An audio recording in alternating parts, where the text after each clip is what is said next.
Hakim Pengadilan Negeri Jakarta Selatan menolak permohonan pra-peradilan Hasto Kristianto terkait penetapan tersangka dugaan penyuapan dan perintangan penyidikan pergantian antar waktu anggota DPR RI.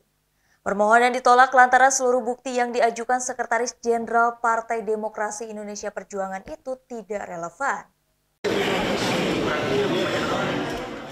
Pengadilan Negeri Jakarta Selatan menggelar sidang putusan pra-peradilan Hasto Kristianto terkait penetapan tersangka dugaan penyuapan dan perintangan penyidikan pergantian antar waktu anggota DPR RI pada Kamis petang 13 Februari.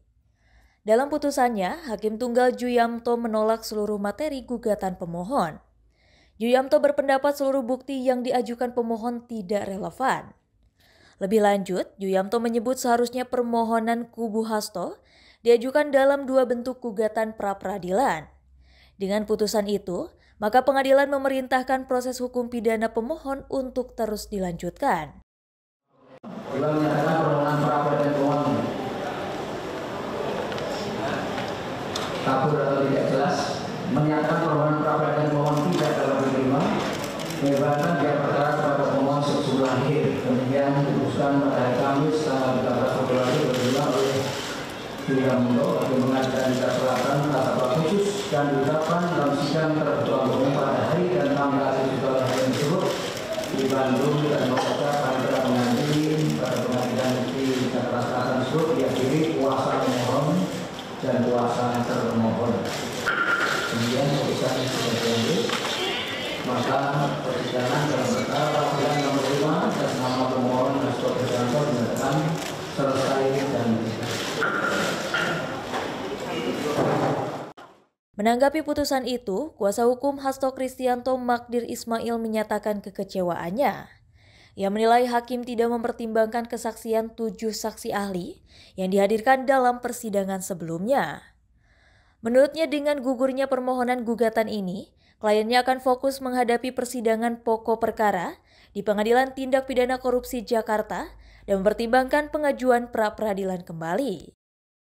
Seharusnya ya permohonan ini kalau misalnya memang mau dinyatakan tidak dapat diterima karena alat buktinya katakanlah tidak cukup, saya kira mestinya itu yang dijadikan dasar di dalam pertimbangan-pertimbangan. Ada 7 ahli hukum pidana yang sudah dihadirkan. Ya, semuanya menerangkan dengan lugas dan jelas bahwa penetapan tersangka itu harus ada terkait dengan pasal-pasalnya, itu harus ada korelasinya dengan pasal yang dipersangkakan.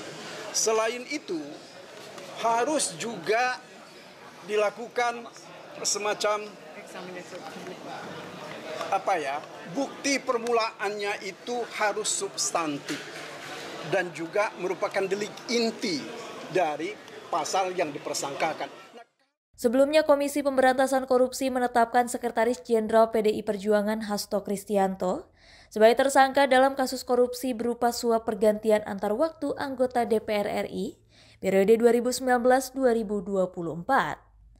Kasus korupsi tersebut juga menyeret Harun Masiku sebagai tersangka, namun sampai sekarang Harun Masiku masih belum tertangkap dan berstatus daftar pencarian orang.